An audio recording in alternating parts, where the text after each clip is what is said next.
Do you get the sense that maybe, in this Trump second administration that he's looking at crypto markets as kind of the market to watch rather than stocks? Like, how do you see that playing out since these markets have historically moved in tandem? Well, look, as much as we love crypto, as much as we love Bitcoin and all that, remember the economy is much, much bigger than crypto and digital assets. So these are growing. It takes time to build. And I think he's got a lot of issues that he's dealing with that simply are not related to crypto. But at the same time, you know what? I guess those of us that are building in the space, it's like, great, milestone achieved. We now have the ability to work with regulators and make this be a success. But on to the next thing. Let's keep going.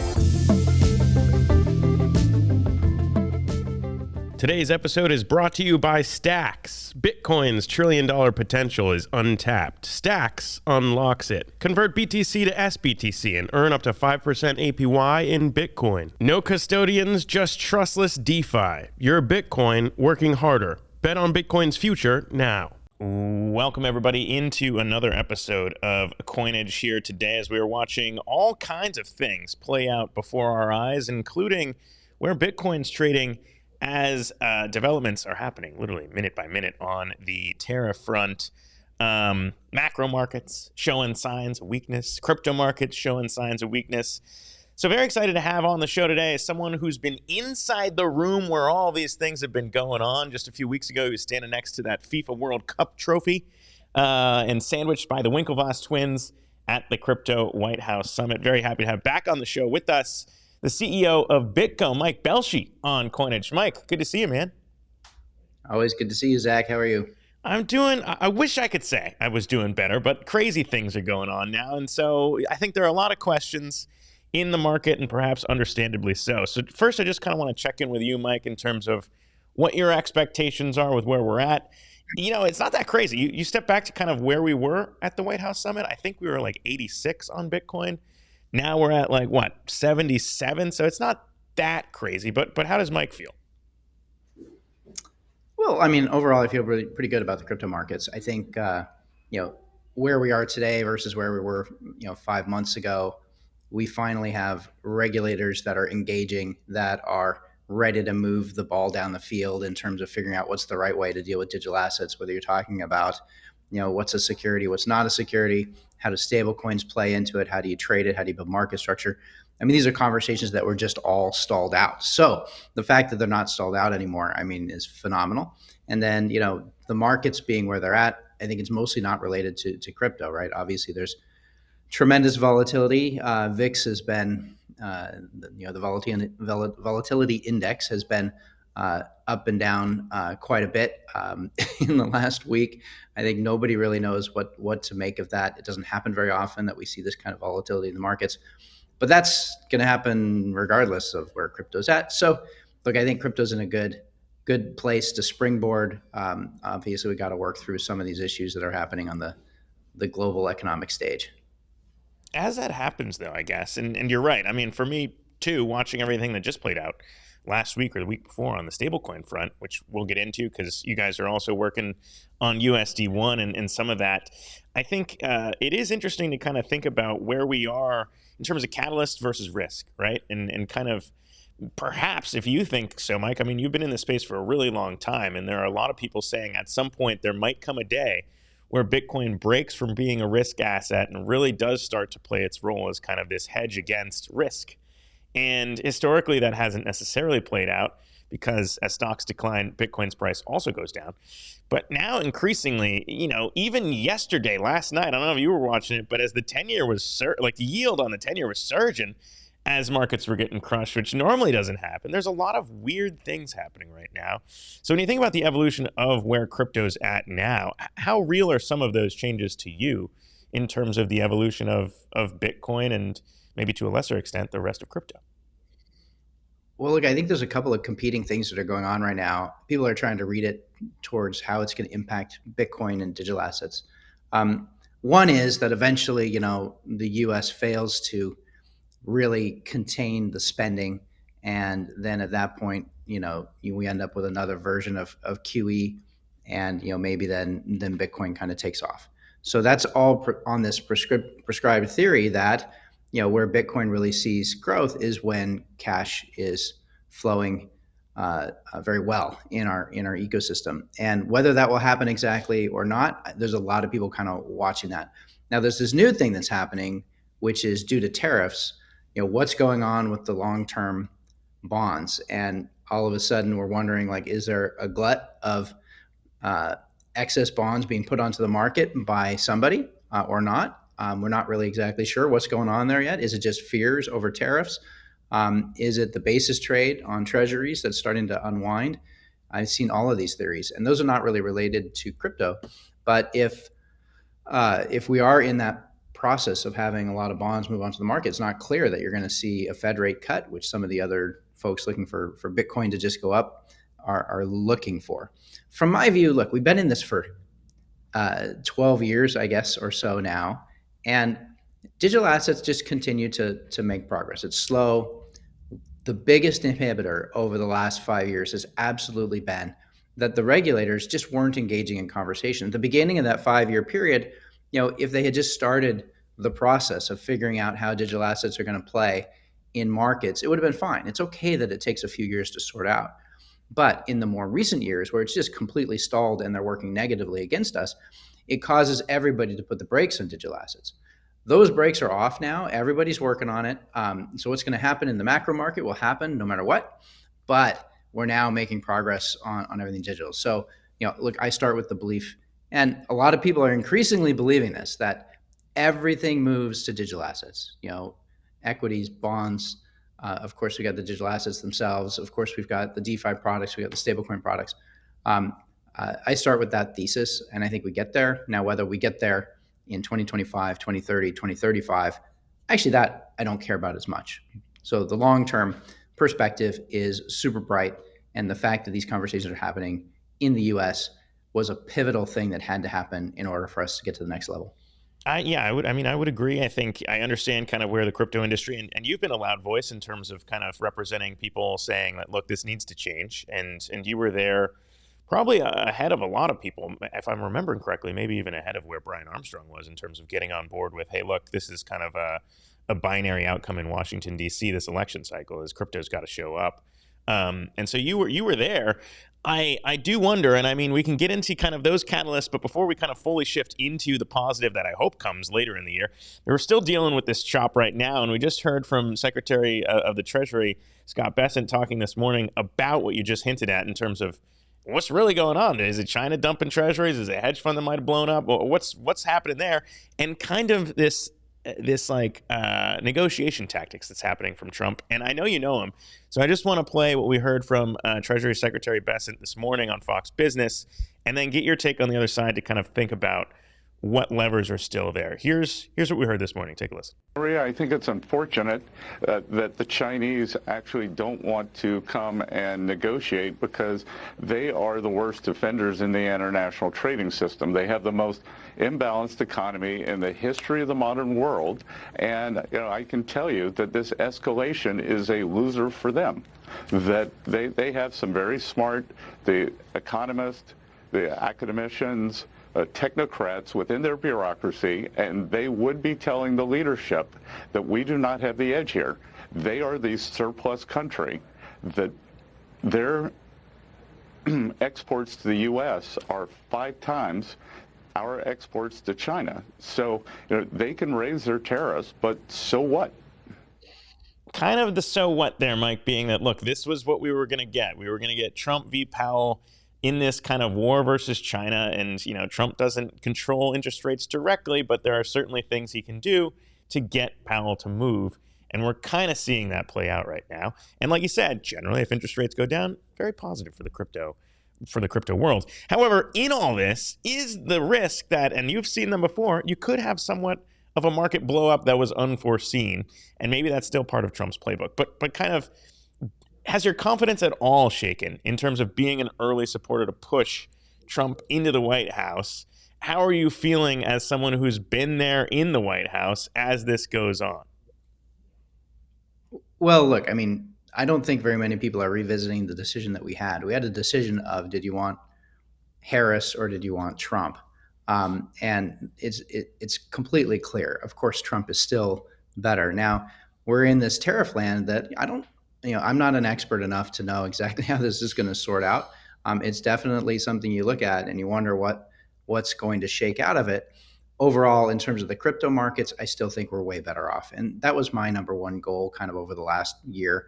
You mentioned that, I got into this, I think, a little bit before some of the other leaders did. Really, where BitGo's vantage point is on the crypto markets is seeing that it wasn't just Gary Gensler at the SEC, but it was OCC as well, and it was FDIC as well, and it was IRS and FTC also. So there was a clear need where we needed a president that would think differently about digital assets, and we got that. Now, I think there's one thing that hasn't been fully priced in, for crypto, about this new administration. The previous administration, I think, really wasn't thinking about how do you export dollars on a global scale. This isn't directly related to crypto, but it turns out that crypto has a big overlapping component of it, which is the stablecoin. So if you look at the use cases that we have in digital assets, obviously we've got Bitcoin and store of value. Like, I think everybody would say stablecoins are the number two beneficial use case coming out of digital assets right now. It's going to replace all of payments. It's the bank that you wish you had, but you never had. And we have a president who's thinking, how do we keep the dollar strong? Look, the dollar, the U.S. markets, still the best capital markets in the world, still the strongest economy in the world. How do you get more dollars out to more people? And people definitely want it, right? So you look at all of the citizens of countries that have weaker currencies and they're clamoring for dollars. Heck, half of the, I shouldn't say half, but a large number of external fiat currencies are based on the dollar, either as direct stable coins like the Hong Kong dollar, or algorithmically backed stable coins like the Singapore dollar, or the AE dollar. So anyway, all of a sudden, I think we've got a president that's actually looking for how to get dollars out to the world. And I think he's going to find stablecoins. So this is going to be tremendously positive for crypto, digital assets, et cetera. Yeah, there are a lot of people who, before he took office, were talking about this Mar-a-Lago Accord and the idea of like, look, you need to trigger something here to get people to the negotiating table. We're going to be chatting with Jeff Park from Bitwise in a minute here, kind of on what he predicted would play out, which looks very similar to kind of what we're seeing play out here. But on the stablecoin front, this is also something that we've been covering closely at Coinage because, we just chatted with Tether's CEO, Paolo Arduino, about kind of what this means if you do have a president who's trying to get the dollar influence around the world. Look what's happening in the Panama Canal. Look at what's happening, with battles with China around the world.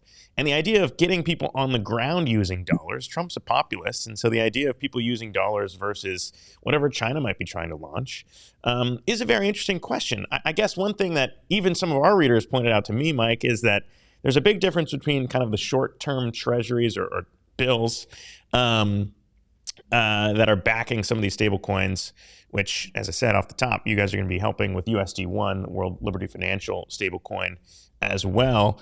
But there's a difference between those short-term things and longer-term bonds, like the 30-year or the 10-year.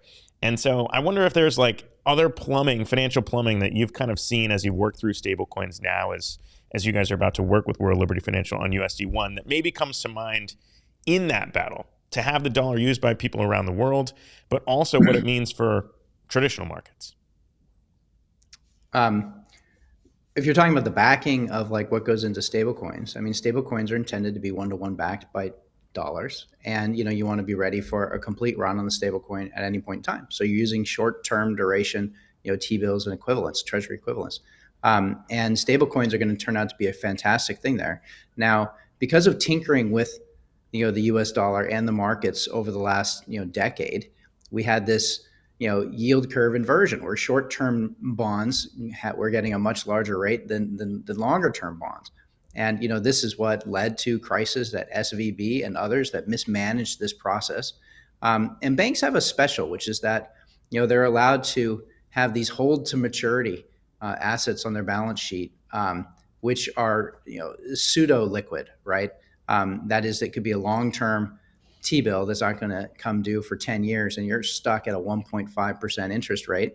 And if everybody comes asking for their money, you're going to have to sell that at a discount because nobody wants a 30-year T-bill at a 1.5% interest rate anymore. And the banking sector has a massive amount of these. I think Bank of America's got something in excess of $100 billion of technically underwater T-bills that they're using as part of their assets. And they don't have to really deal with the fact that it's underwater because banks have this escape hatch on their financials, which is hold to maturity bonds. So look, I think stablecoins are going to circumvent that problem. They are designed for payments. They are designed for fast liquidity, and they're just better than the banks that we've had in the past that are fractional reserve, and then oftentimes stuck in long-term duration products that, if they actually need to get access to that money, is going to damage the bank severely. Well, let's talk about what that does for crypto too, because I've been trying to work through this, like I said, as we've been chatting to the leaders, and excited to have you on to get your kind of take on what it means for prices, because there's a couple different ways to look at it. Like you said, people don't want to see play out what happened in I think it was 23, right, when we had this Silicon Valley Bank problem in the run and USDC depegging, and that's kind of why people are talking about needing to have laws that come through.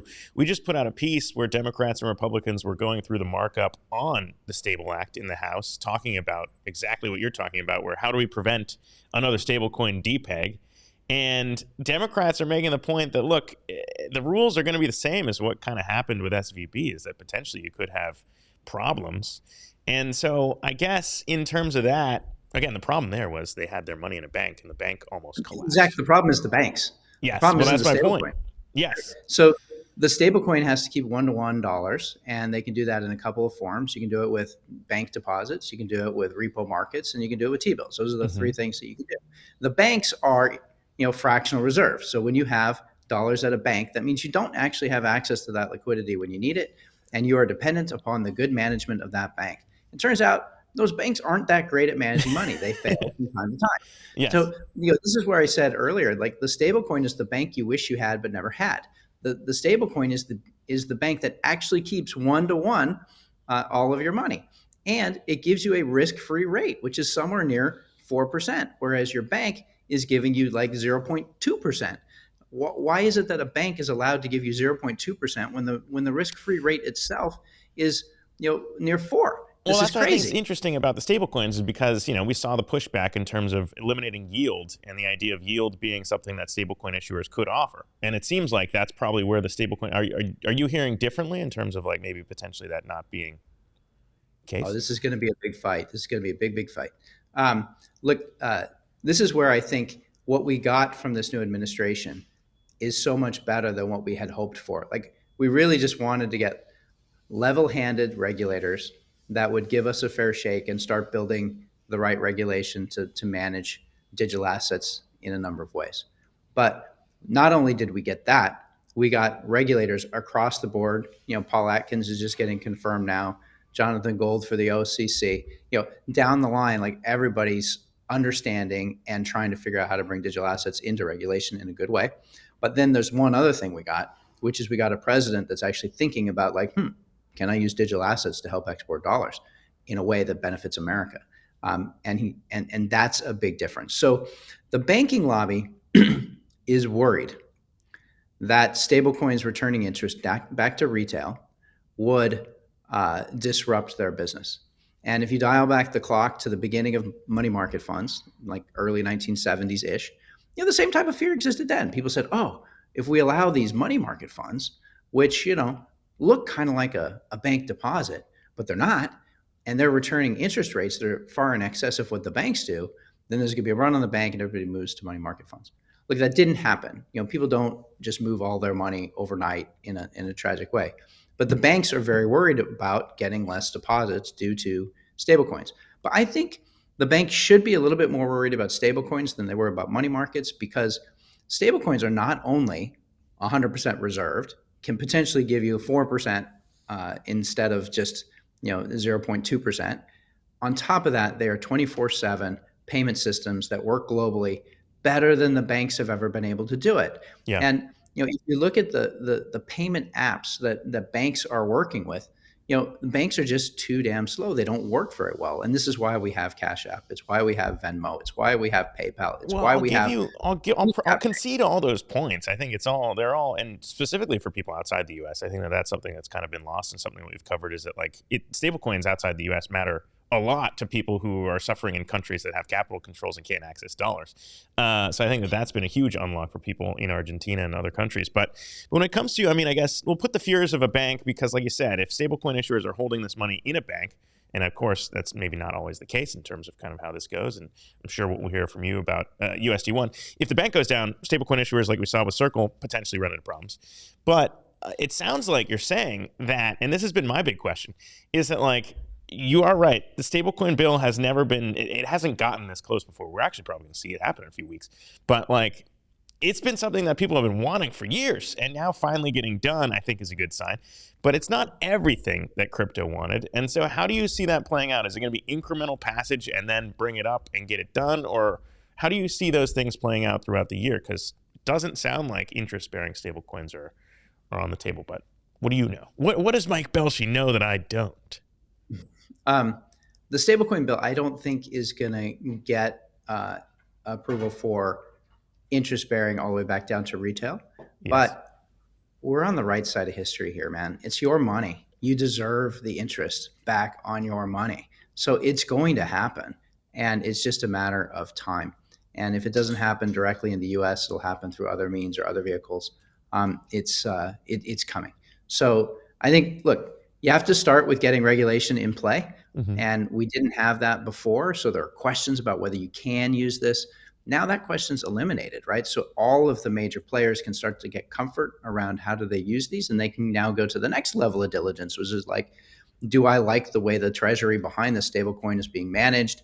Is it something I can build confidence for my business around at large scale? And those answers are going to increasingly get answered and solved. So it's just a necessary step along the way, but I personally believe there's no stopping interest on stablecoins back to retail. It's just a matter of time. Well, I think the other interesting thing playing out now in DC and kind of in crypto and obviously including companies like BitGo is an appreciation for kind of, if this industry can exist in the US, then what are the opportunities on the public market side? And it seems like this IPO window is opening up, and we don't need to get into details for BitGo's plans around that. But I am kind of interested in your take, Mike, in terms of what you're excited about as BitGo scales. And this partnership with World Liberty Financial around USD1 looks pretty intriguing. Mostly I say that because we got details around Circle's IPO as they filed their own S1 with the SEC, and kind of got an inside look at kind of how they make money on USD1, what the trade-offs are between working with Coinbase and the distribution and fees they pay to Coinbase for USD1. What's kind of the goal with USDC, I should say, with USD1 and the World Liberty Financial stablecoin? What's kind of the goal, and how do you see that playing out as BitGo steps up to kind of be the custody provider for all of that, and how do you see it scaling? Well, let's see, a couple of things you mentioned in there. The volatility in the markets is so bad right now. It's very difficult for companies to go public today. So, not trying to criticize Circle in any way here, but I think they're going to struggle to go public in the short term. And typically when they flip public like they did, I guess, last week, it means that their plans had been imminent. But I suspect the VIX is probably going to nix that plan, at least for the short term, and they'll probably have to cycle back. For the medium and longer terms, I think, look, the markets come back. The capital markets in the U.S. are still going to be strong, and we will see more digital asset companies going public, in the not too distant future. So overall, still bullish on that. And then the second part of your question was, let's see, what's going on with stablecoins? The world's trying to sort this out right now. Actually, a lot of companies are waking up and saying, I want to run a stablecoin. They're looking at the business model that Tether and Circle have right now, and they're like, that looks great. Circle financials are just out, and they're having to share a tremendous amount with Coinbase. And I think people are looking at that and they're going I was expecting to see what Tether's reporting, and instead I'm seeing something very different. So inside the industry, having a exchange receive half of the revenue off of USDC puts USDC in a pretty precarious place. Mm-hmm. Every new project that starts, every L1, every L2, the first things that they need is to get the ecosystem on their blockchains started. And what do they need for that? Well, they need like a wrapped Bitcoin and they need a stablecoin. Those are like the two things they need first. And they're increasingly saying like, well, wait a minute, if I empower USDC on my blockchain, half of the revenue of that goes back to Coinbase, and Coinbase is turning around and competing with me on the layer 2 base, which they run. So like, why would I want my success to fuel my competitors' success? So I think Circle and Coinbase have got a real issue to figure out there. Now, the other part of what's going on with stablecoins is not related to just the crypto world, but banks. Banks are also thinking like they need to get in on this. And there's some people that believe that we're going to see just this proliferation of stablecoins of all kinds from all different banks all over the planet. And I do think we're going to go through a phase of quite a bit of this. So yeah, we're entering a period where there's a lot of possibilities. So BitGo has a couple of things brewing in the stablecoin arena. First, like we're a full service financial services company for digital assets. We do custody, we do staking, we do trading, we do many things. We've also got our own stablecoin that's coming called GoUSD. But then on top of that, we've also always been an infrastructure provider and a service provider to others. So we have stablecoin as a service capabilities, and that's what we're doing with USD1. So we are providing technology which helps them with the security around the mints and burns and capabilities there. Mm-hmm. And secondarily, we are helping manage the treasury behind it. We've already built the capabilities of doing that in an audited capacity, all underneath a fiduciary wrapper that we have through BitGo Trust Company. So that's what we're doing with USD1.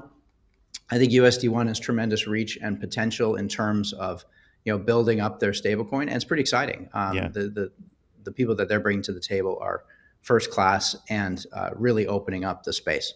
And perhaps more, as we see, like you said, as more people try and replicate what Tether's $13 billion year last year looked like. I'm sure there will probably be more that I'm sure BitGo will be able to work with. But you mentioned two things there, and we really only have time, I suppose, before you got to jump for two questions. And you kind of mentioned the public windows there.